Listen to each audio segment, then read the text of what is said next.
Bom dia, alunos do Ápice Eleva, tudo bem? Veja bem, antes do episódio da paralisação das aulas aí por conta do coronavírus, na última aula que nós tivemos, eu apresentei para vocês o estudo do estado gasoso, sendo que naquela oportunidade esses itens já foram apresentados. Observem, nós já falamos sobre as características do estado gasoso. O gás, ele tem um comportamento na qual as partículas têm muita energia, faz com que o sistema seja altamente desorganizado, as partículas colidem-se umas com as outras, originando energia cinética, as partículas colidem com as paredes do recipiente, originando a pressão do gás, e etc. Destas características do estado gasoso, nós vimos as variáveis do estado, que são a pressão. As unidades de pressão são atmosferas, milímetros de mercúrio, atm. Né? Também nós vimos outra variável, que é o volume. O volume de um gás é o volume do recipiente onde o gás está contido. E o grau de agitação das partículas gasosas é estabelecido pela grandeza, que é a temperatura. A temperatura ela pode ser expressa em Kelvin ou em graus Celsius. Então, de um modo geral, as variáveis que mudam o comportamento de um gás são pressão, o volume e a temperatura. E as equações dos gases fazem a relação entre essas variáveis. A primeira equação que nós estudamos foi a equação geral dos gases, que é dada pela equação P1 V1 sobre T1 igual a P2 V2 sobre T2. E dessa equação nós vimos as transformações físicas dos gases, onde um gás encontra-se a um volume constante com P e T variáveis, e se o volume é constante, a transformação é chamada de isocórica.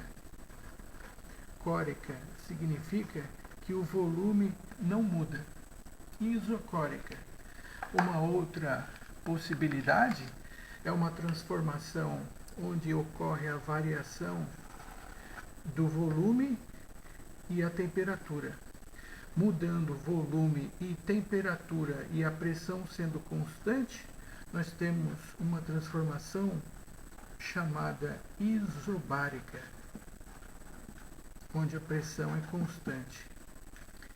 E, por último, nós temos uma outra situação onde ocorre a variação da pressão e o volume, onde a temperatura é constante, e essa transformação é a isotérmica. Ok? Então, recapitulando, transformação onde modifica pressão e temperatura, onde o volume é constante, transformação isocórica. Transformação onde modifica o volume e a temperatura, sendo a pressão constante, transformação isobárica. E por último, onde modifica a pressão e volume e a temperatura sendo constante, a transformação é isotérmica. A seguir, nós vimos também a equação do gás ideal, a famosa equação P vezes V é igual a nRT. A equação PV-nRT é apropriada quando eu tenho a quantidade de matéria ou número de mols, quando o exercício fornece o número de mols, né? Só um detalhe muito importante que vocês não podem se esquecer é que no estudo dos gases a temperatura tem que ser sempre expresso em Kelvin. Jamais trabalhar em graus Celsius. Jamais. Sempre em Kelvin, obrigatoriamente. Não esqueçam, isso é muito importante. Um outro detalhe que nós estudamos foi a CNTP, as condições normais de temperatura e pressão. Que condições são estas? Temperatura da CNTP é 0 graus Celsius, que corresponde a 273 Kelvin. E a pressão da CNTP é igual a 1 atm, que corresponde a 760 milímetros de mercúrio. Ok? Essa é a condição normal de temperatura e pressão. O aluno tem que saber isso. O que mais que nós vimos? O volume molar. Essa palavra molar significa 1 mol. E 1 mol de qualquer gás submetido nas condições normais de temperatura e pressão CNTP ocupa um volume padrão de 22,4 litros. Segundo a hipótese de Avogadro, quando eu tenho dois gases submetidos na mesma temperatura, mesma pressão, ocupando o mesmo volume, o número de mol do gás genérico A é igual ao número de mol do gás genérico B. Isso acontece somente quando os gases estão submetidos na mesma pressão e temperatura. Ok? Mesma pressão e temperatura. Muito bom, o que mais? E finalizamos no nosso último encontro falando da mistura gasosa. E vimos naquela oportunidade que a mistura de gases, eu posso calcular a pressão parcial de duas maneiras. Pela equação PV igual a nRT, ou também eu posso calcular a pressão parcial multiplicando a fração molar pela pressão total. Idem, o mesmo raciocínio é aplicável para volume parcial. Volume parcial é calculado ao contrário. Pressão total vezes volume parcial é igual ao número de mol do gás, que multiplica a constante e a temperatura. Ou volume parcial é calculado pela fração molar vezes o volume total. Só recapitulando, o que é fração molar? Fração molar é calculado dividindo o número de mol do gás pelo número de mols total. Esse número de mols é calculado dividindo a massa do gás pela sua massa molar. Bom, meus amigos, foi apresentado na última aula esses conceitos básicos. Em seguida, nós fizemos exercícios dessa folha sobre a equação geral dos gases, a equação do gás ideal. Fizemos exercícios envolvendo o conceito da CNTP, da hipótese de Avogadro, e nós finalizamos a aula resolvendo o exercício 11 de mistura gasosa. Agora, após essa breve revisão dos termos que foram aplicados no nosso último encontro, vamos agora estudar na sequência densidade ou massa específica de um gás e depois vamos resolver o exercício número 13, 14 e o 15. Ok? Dentro de alguns instantes nós vamos continuar, então. Aguarde, por favor. Como calcular a densidade ou a massa específica de um gás?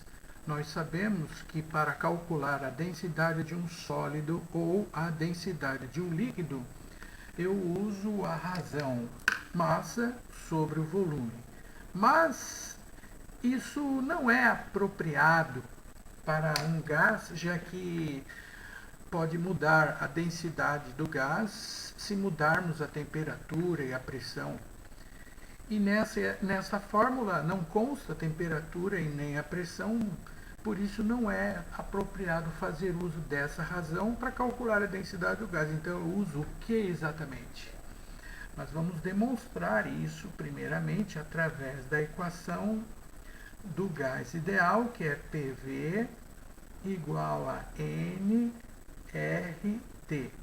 O N, que é a quantidade de matéria, eu já desmembrei e coloquei no lugar dele Eminho sobre o Emão, massa dividido por massa molar. Agora, o que eu vou fazer? Eu vou inicialmente trocar a posição desses dois termos, volume com massa molar.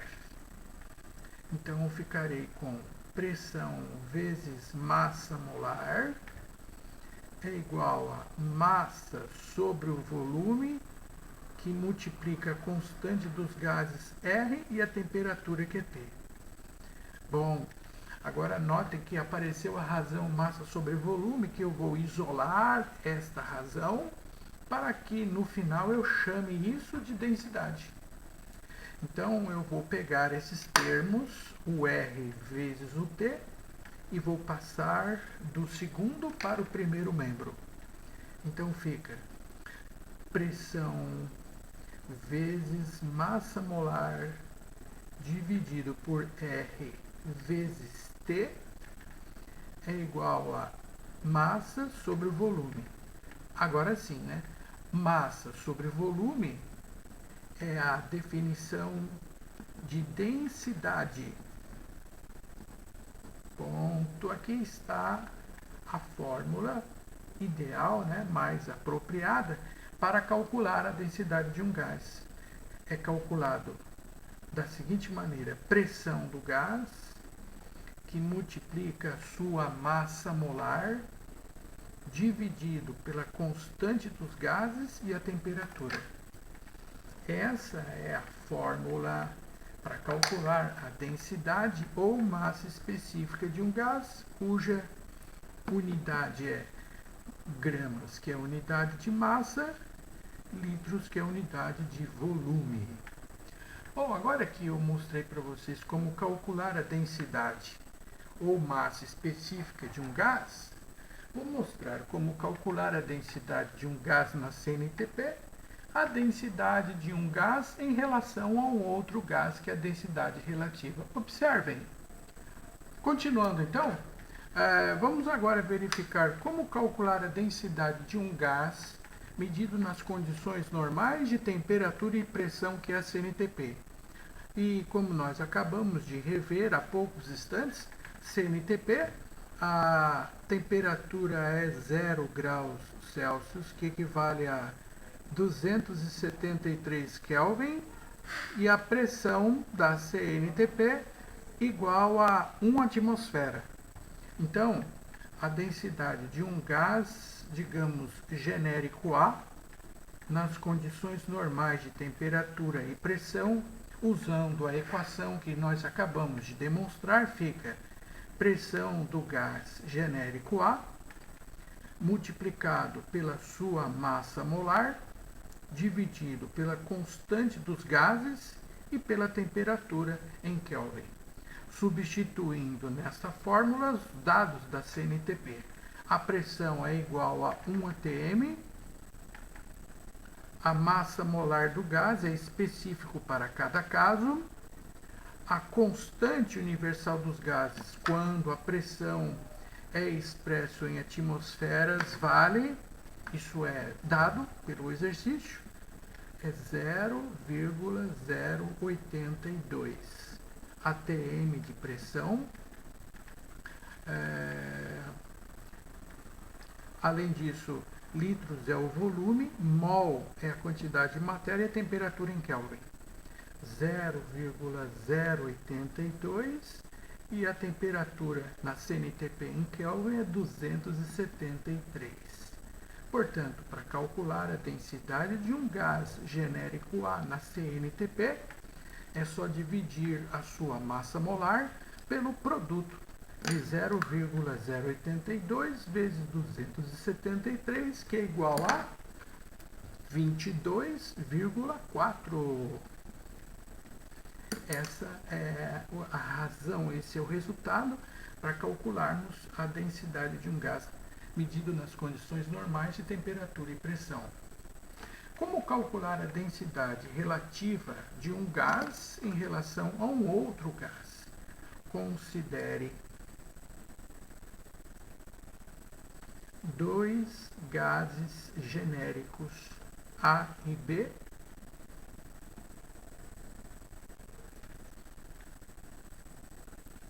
submetidos na mesma pressão e temperatura.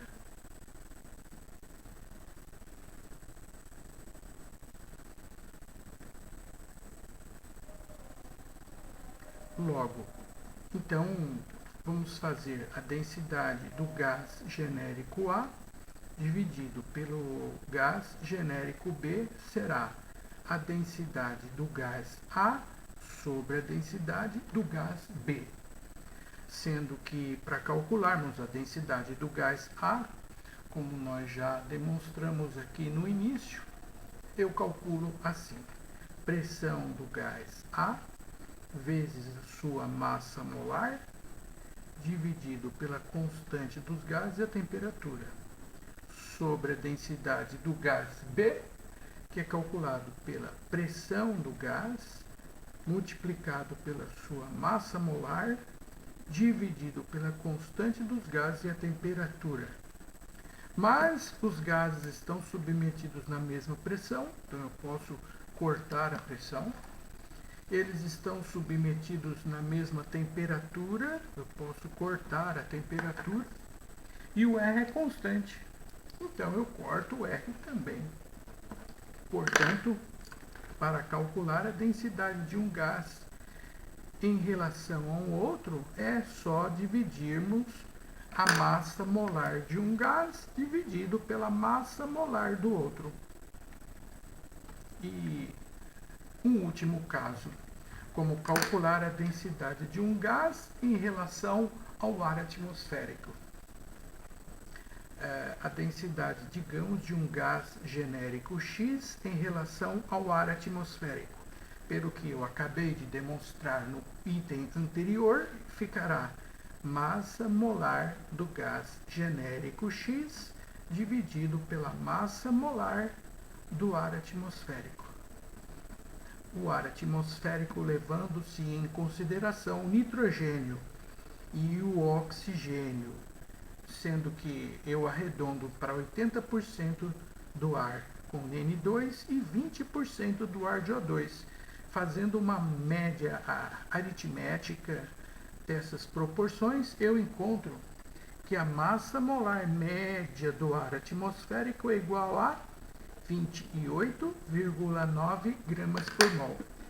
Resultado obtido multiplicando a 80% em volume do nitrogênio vezes a sua massa molar, que é 28 gramas, e 20% de oxigênio vezes a sua massa molar, que é 32, dividido por 100. E esse resultado dá a média aritmética da massa molar média do ar. Então, desta forma, portanto, a densidade de um gás genérico X em relação ao ar, eu vou dividir a massa molar do gás pela massa molar média do ar, que é 28,9. Se for um valor igual a 1, aproximadamente, esse gás tem uma massa aproximadamente igual ao do ar. Se for menor do que 1, ele é mais leve que o ar, a tendência dele é subir. Se for maior que 1, ele é mais denso e a tendência dele é descer.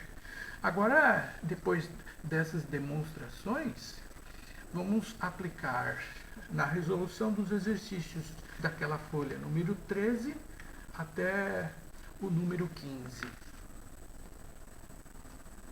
A questão número 13 fala que uma substância gasosa genérica X, cuja massa molar é 32 gramas por mol, apresenta uma densidade igual a 2 gramas por litro, a uma certa condição de temperatura e pressão.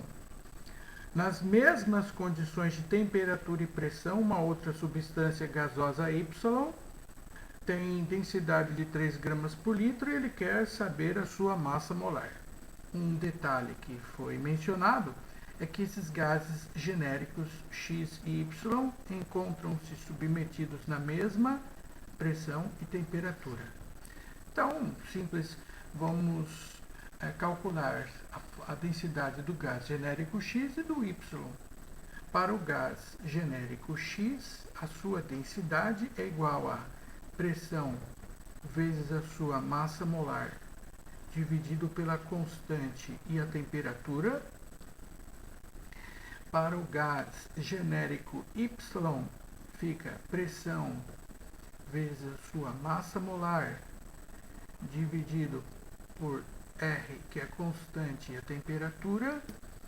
E se nós compararmos as duas equações, elas possuem a mesma pressão, possuem a mesma temperatura e o R é constante. Então eu vou pegar e isolar esses termos comuns às duas equações. Então eu vou passar a massa molar do segundo para o primeiro membro. Densidade do gás genérico X dividido pela sua massa molar é igual a pressão dividido por R vezes a temperatura.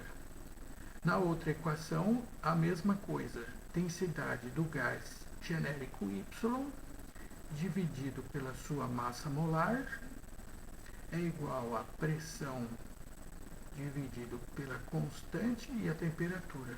Notem que agora eu tenho duas equações onde o segundo membro de uma equação é igual ao segundo membro da outra. Matematicamente, eu posso cortar o segundo membro e igualar o primeiro membro das equações. E fazendo isso, igualando as equações, o primeiro membro delas, né? Então nós teremos que a densidade do gás genérico X sobre a massa molar do gás X é igual a densidade do gás genérico Y sobre a sua massa molar. Substituindo os dados, a densidade do gás X é 2 gramas por litro, a sua massa molar é igual a 32 gramas por mol, a densidade do gás Y é 3 gramas por litro e a sua massa molar é a incógnita. Então, vamos isolar a massa molar de Y, que será igual a 32 gramas por mol, multiplica a densidade 3 gramas por litro e divide pela densidade 2 gramas por litro. Cancelo as unidades gramas por litro do numerador com o denominador.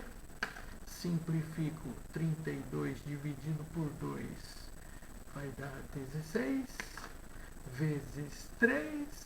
Eis que aí eu tenho a resposta final. A massa molar do gás genérico Y é igual a 48 gramas por mol. Alternativa correta, letra B de bola.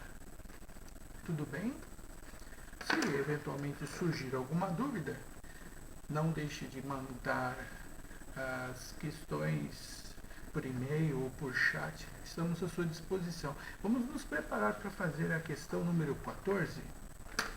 Vamos lá então. Número 14 diz que o monóxido de carbono é um gás extremamente venenoso produzido na queima incompleta de compostos orgânicos.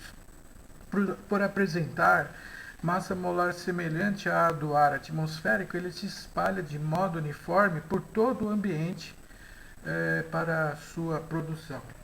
Então, inicialmente, vamos através das massas atômicas fornecidas no enunciado. Vamos calcular a sua massa molar, que é a massa do carbono é 12, mais 16 que é o oxigênio, e a sua massa molar é 28 gramas por mol.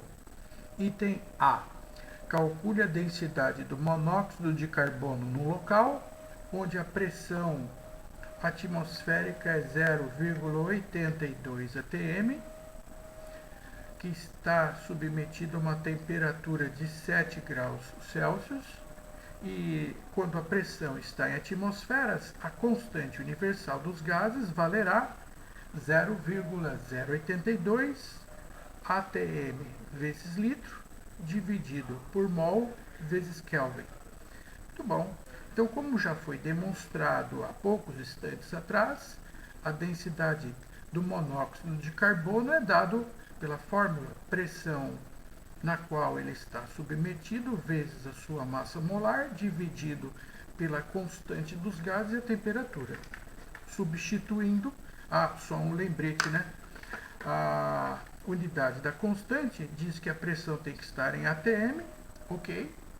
O volume eu não tenho, o número de mol é mol e a temperatura é Kelvin. Então, vou transformar a temperatura para Kelvin somando 273 mais 7 igual a 280 Kelvin.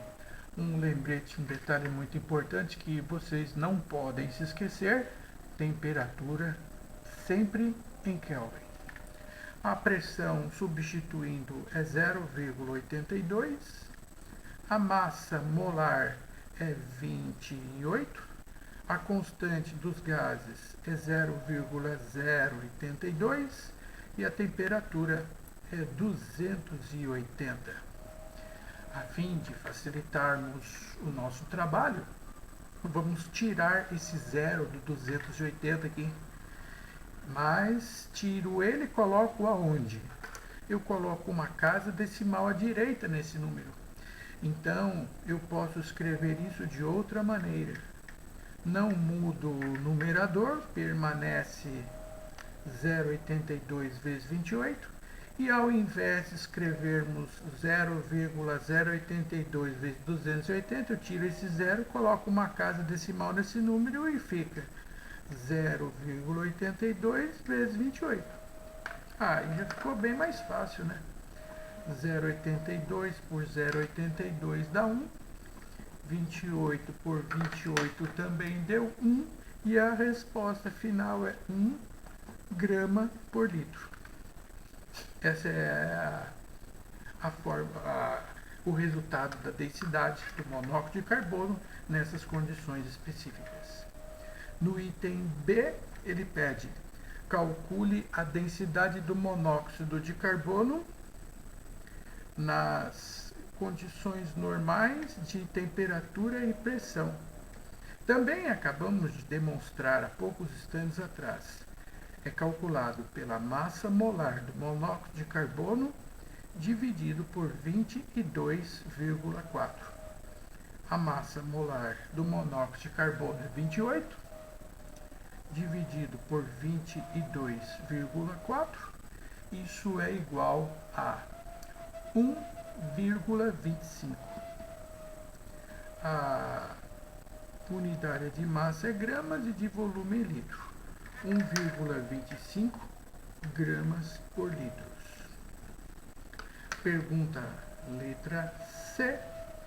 Ele pede para calcular a densidade do monóxido de carbono em relação ao hidrogênio e depois a densidade do monóxido de carbono em relação ao ar. Densidade relativa eu calculo dividindo a massa molar do monóxido de carbono pela massa molar do hidrogênio. E no outro caso, divido a massa molar do monóxido de carbono pela massa molar média do ar, que é 28,9. A massa molar do monóxido de carbono é 28, a massa molar do hidrogênio é 2. E o que significa essa razão igual a 14? quer dizer que o monóxido de carbono é 14 vezes mais denso em relação ao hidrogênio. É isso que significa. Já no outro caso, a massa do monóxido de carbono é 28, a massa do ar média é 28,9 e esse resultado é 0,97, aproximadamente 1. O que isso significa? Aproximadamente 1, que o monóxido de carbono tem uma densidade aproximadamente igual ao do ar. Vamos fazer o número 15. Apostos? Então vamos lá. Número 15.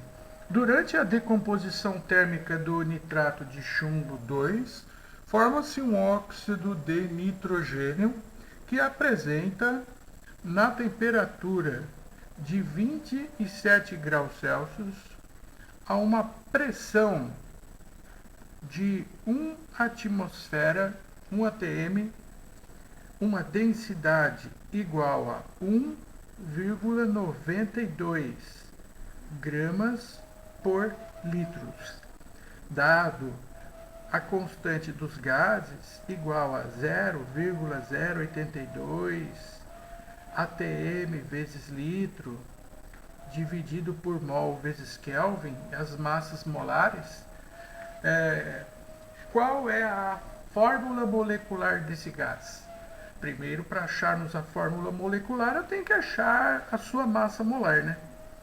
A densidade desse óxido de nitrogênio é calculado pela fórmula pressão vezes a sua massa molar dividido pela constante e a temperatura. Só para lembrá-los mais uma vez, a constante, aliás, ele até pediu para arredondar, né? 0,08, para facilitarmos os nossos cálculos. A temperatura tem que ser expressa em Kelvin, não se esqueça.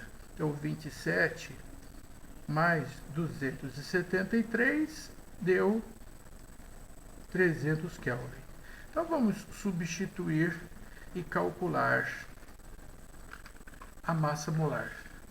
A densidade é igual a 1,92. A pressão é igual a 1 atmosfera. A massa molar eu vou calcular.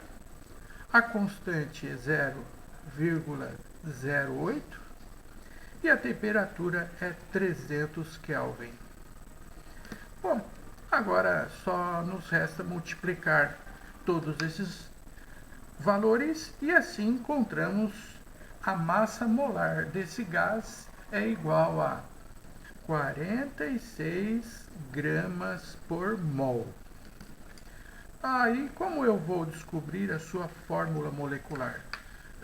Calculando a massa molar de cada um. Tá? Por exemplo, no item A, o monóxido de nitrogênio, você vai somar a massa do nitrogênio, que é 14, com a massa do oxigênio, que é 16, e a massa molar do gás no item A é igual a 30 gramas por mol, não serve. No item B, o nitrogênio, a massa é 14 e o oxigênio é 16. 16 vezes 2 dá 32. 32 mais 14 deu. Opa, já deu aqui, ó.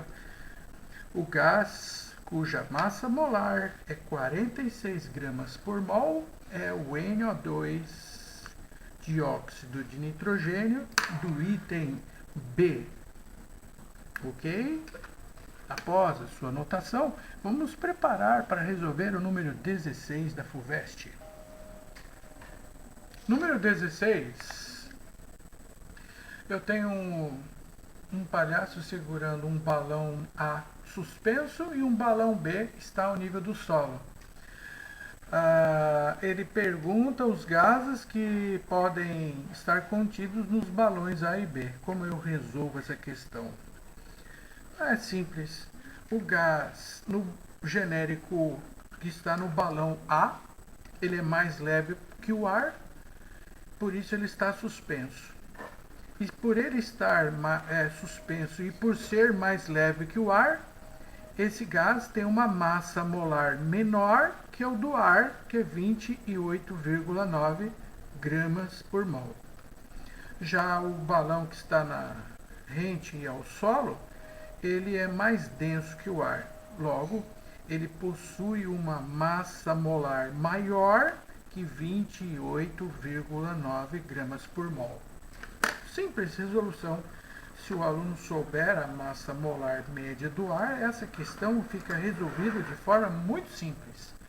O gás cuja massa molar é menor que o ar, ele é mais leve, a tendência do balão é subir. Os gases cuja massa molar são menores do que 28,9, resposta, o gás metano e a amônia. Então, no balão A, eu posso ter gás metano ou amônia. Já no balão B, são aqueles gases que possuem uma massa molar maior que 28,9 gramas por mol. E são esses dois gases aqui, ó. O argônio, gás nobre argônio, e o gás carbônico. Ok? Então, qual é a alternativa? Que eu tenho a associação correta. Letra as bexigas A e B, respectivamente. Na A pode ter metano e amônia, e no B, argônio e CO2. Alternativa letra E. Obrigado. Agora eu vou apresentar a teoria da difusão e efusão gasosa e depois resolvermos as questões 17 a 21. Um momento, por gentileza, nós já continuamos. Então vamos estudar a lei de Graham, cujo significado é o seguinte. Considere dois gases genéricos A e B submetidos na mesma pressão e temperatura.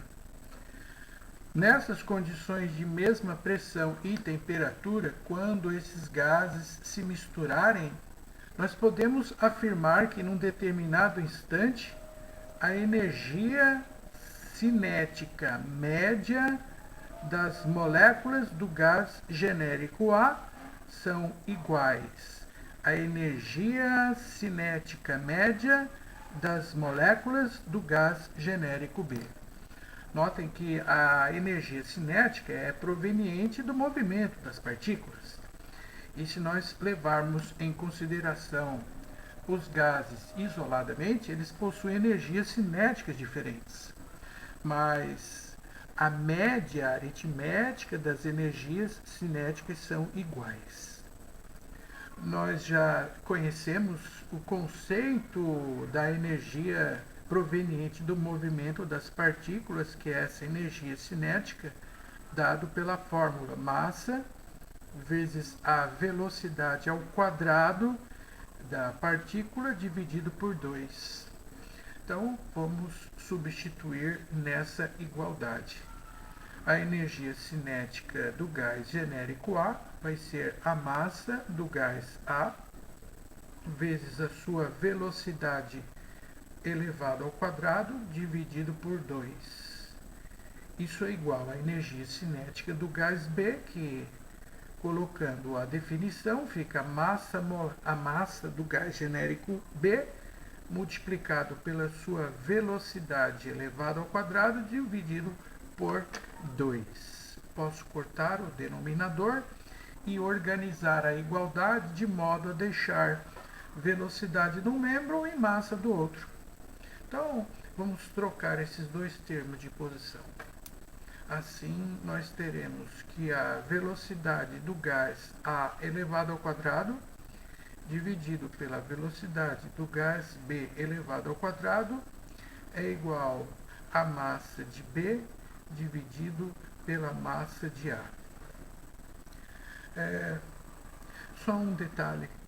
Sabemos que a quantidade de matéria, número de mol, é massa dividido por massa molar, admitindo que a quantidade de matéria do gás é igual a 1 mol do gás. Nessas condições, isso fica reduzido a velocidade de A sobre a velocidade de B é igual, tirando esse quadrado, eu coloco uma raiz quadrada no segundo membro.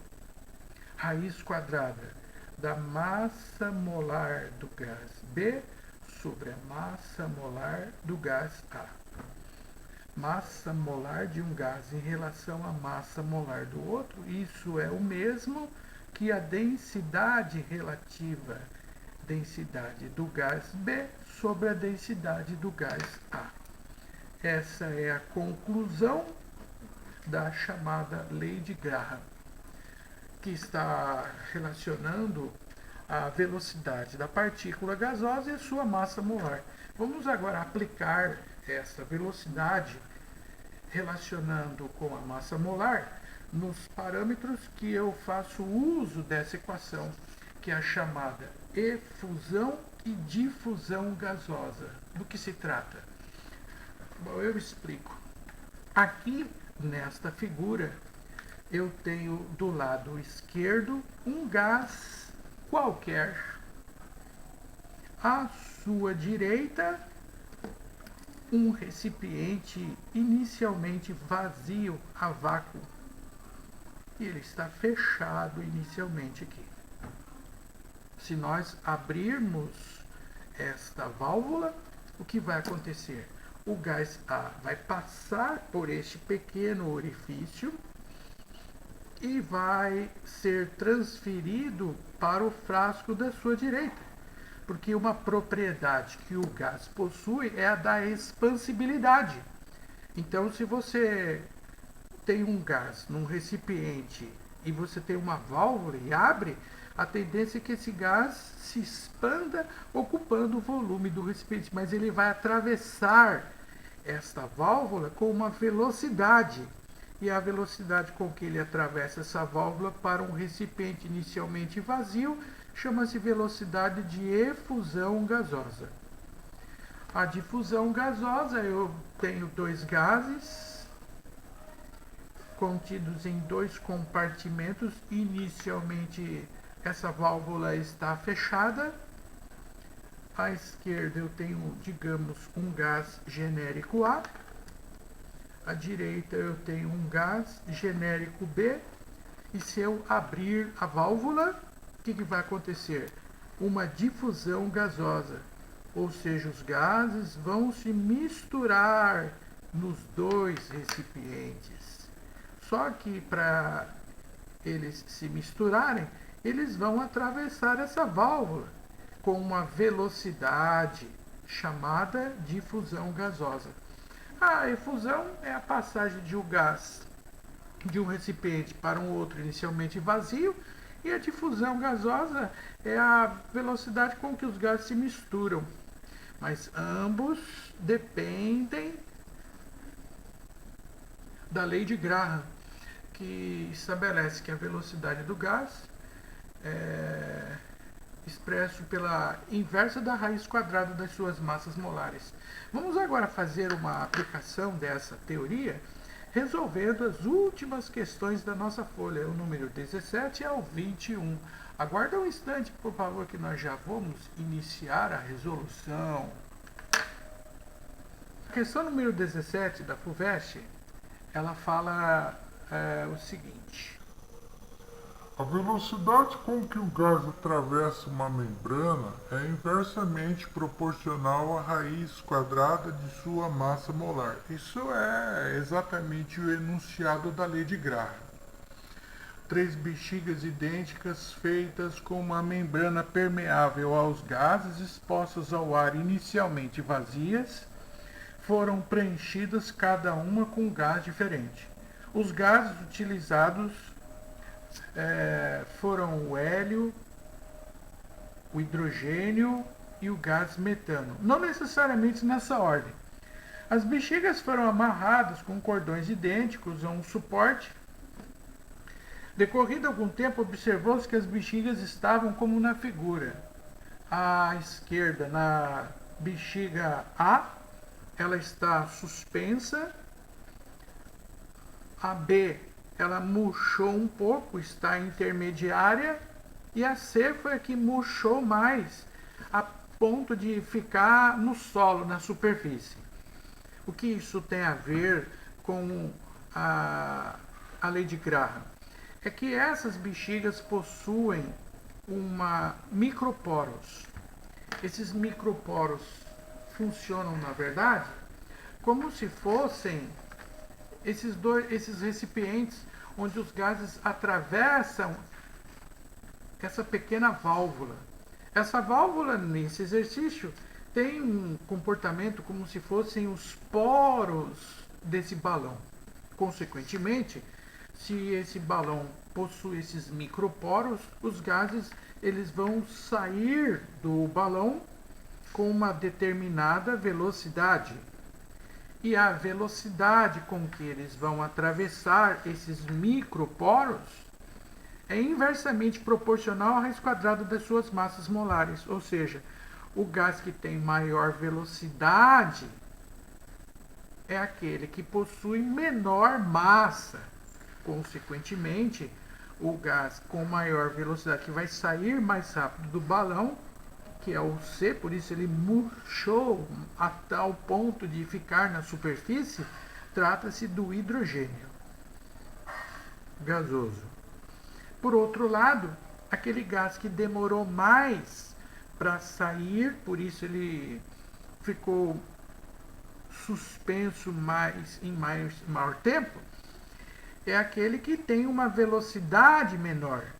E o que tem velocidade menor tem massa maior, que no caso é o gás metano, CH4. E aqui podemos afirmar que o intermediário é o gás hélio. As velocidades com que esses gases saem do balão é inversamente proporcional à raiz quadrada das suas massas molares. Desta maneira, podemos afirmar que o balão A contém gás metano e o C hidrogênio, respectivamente, e o B o gás hélio, e a alternativa é E, metano, hélio e hidrogênio, respectivamente. Alternativa correta, letra E. Tudo bem? Vamos resolver a questão número 18. A questão número 18 da medicina do Albert Einstein é uma questão muito interessante. Ele diz que alguns balões foram preenchidos com gases diferentes. Os gases utilizados foram hélio, gás carbônico, metano e hidrogênio. A massa molar média do ar, ele forneceu 28,96 gramas por mol. E segundo a lei de Graham, a velocidade com que um gás atravessa uma membrana é inversamente proporcional à raiz quadrada da sua massa molar. Assim, assinale a alternativa correta do gás presente no balão que não irá flutuar no ar e do gás presente no balão que murchará primeiro. Olha que questão bonita. É uma questão que relaciona os dois aspectos que nós acabamos de ver. A densidade, que está pelo fato dele flutuar ou não flutuar, e quando ele murcha mais rápido ou ele demora mais para murchar, relacionado com a lei de Graham. Tá? Os dois assuntos, né? Mas agora fica fácil. O balão que não irá flutuar é aquele mais denso que o ar, aquele cuja massa molar do gás é maior que a massa molar média do ar, que é 28,9 gramas por mol. Dos gases, o único cuja massa molar é maior que 28,9 é o gás carbônico. Esse não irá flutuar. E o que vai murchar primeiro é aquele que tem uma velocidade de fusão maior, e para ter uma maior velocidade tem que ter menor massa molar. Dos gases que restaram hélio, metano e hidrogênio, que tem menor massa e maior velocidade de fusão, é o hidrogênio, tá? Respectivamente, na ordem da apresentação, gás carbônico e hidrogênio, Alternativa correta, letra D de dado. Entenderam? Vamos fazer o número 19. A questão número 19 fala que uma sala fechada foram abertos ao mesmo tempo 3 frascos que continham, respectivamente, amônia, dióxido de enxofre e gás sulfídrico. Uma pessoa que estava na sala em igual distância dos 3 frascos sentirá o odor desses frascos em que ordem? Então, você vai quebrar esses frascos e, consequentemente, esses gases vão se difundir por essa sala.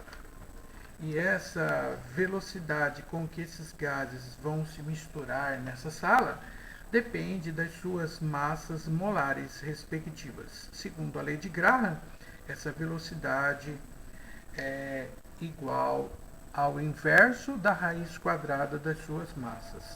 Então, podemos afirmar que as massas molares estão aqui, né?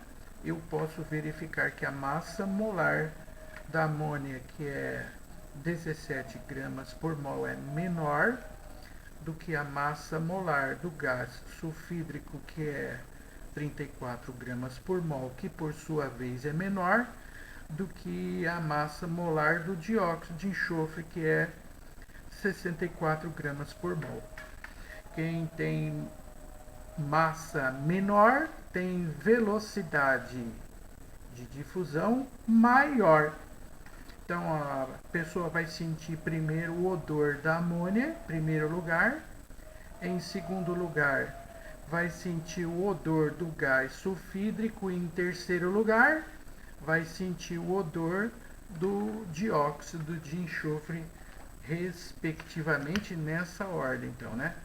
Primeiro, segundo, terceiro lugar. Certo? Lei de Graham. A velocidade é igual ao inverso da raiz quadrada das suas respectivas massas molares. Vamos preparar o exercício número 20. O exercício número 20 fala que um balão de material permeável às variedades alotrópicas do oxigênio é enchido com ozônio e colocado num ambiente com oxigênio. Então, o balão foi colocado cheio de ozônio, colocado numa atmosfera de oxigênio. Os gases que estão dentro e fora do balão estão submetidos, detalhe importante, na mesma pressão e temperatura. Responda justificando sumariamente se o balão se expandirá ou se contrairá. O balão permeável às variedades alotrópicas permite sair ozônio e entrar oxigênio. E eles atravessam essa membrana com uma velocidade. E essa velocidade depende das massas molares. Consequentemente, quem tem maior velocidade é o oxigênio, cuja massa molar é menor. Tem 2 átomos de oxigênio, né? Então, como a massa molar do oxigênio é menor em relação à massa molar do ozônio, logo, podemos afirmar que a velocidade de efusão do oxigênio é maior que a velocidade de efusão do ozônio. Com isso, podemos afirmar que o balão se expandirá.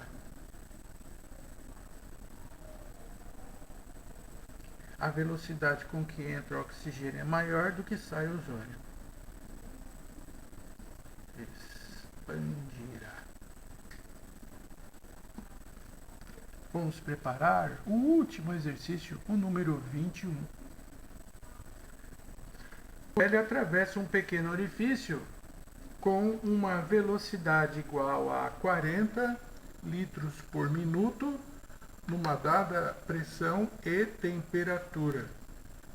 qual a velocidade com qual o SO2 atravessará o mesmo orifício na mesma pressão e temperatura. Aqui eu tenho as respectivas massas molares e o fato importante é que os gases, novamente, encontram-se submetidos na mesma pressão e temperatura. Logo, pela lei de Graham, então eu posso afirmar que a velocidade com que o gás atravessa esse orifício sobre a velocidade do dióxido de enxofre é igual à raiz quadrada da massa molar do dióxido de enxofre sobre a massa molar do gás hélio. Se for o inverso também vai ser a mesma coisa. Aqui está o significado da lei de Graham, que foi já comentado e previamente deduzido para vocês. É só substituir os dados. A velocidade do hélio é igual a 40 litros por minuto e eu quero calcular a velocidade com que o dióxido de enxofre vai atravessar esse orifício. Igual a raiz quadrada da massa molar do dióxido de enxofre, que é 64 gramas por mol, e a massa molar do hélio, que é 4. 64 dividido por 4 é igual a 16. E a raiz quadrada de 16 é igual a 4. Trocando esses termos de posição, ficamos com a velocidade do dióxido de enxofre é igual a 40 sobre 4 litros por minuto. A resposta final é igual a 10 litros por minuto. Ok? Se eventualmente surgir alguma dúvida, me mande um e-mail ou pode me solicitar no chat, que nós estamos à sua disposição. Eu fico muito agradecido pela atenção e até a próxima oportunidade. Boa semana, tudo de bom para vocês.